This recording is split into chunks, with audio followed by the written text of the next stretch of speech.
My name is Jada Armstrong, and I go to school at Carvers Bay Middle. The career path I'm interested in is being a firefighter.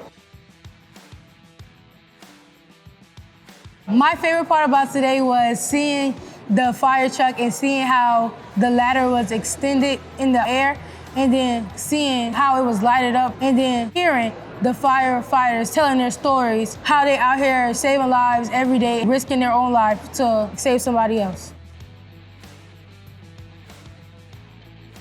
I'm just focused on trying to be a firefighter. Other kids, they might say, okay, I don't know what I want to do yet. Just on the bus ride here, they was like, man, I don't know what I want to do. But the event is Pathway to Possibilities. All these Pathway to Possibilities, you can pick any career. Because where we're from in Carvers Bay, like we're just known to certain things, like teachers, like working at McDonald's. But now you're seeing a whole world of things.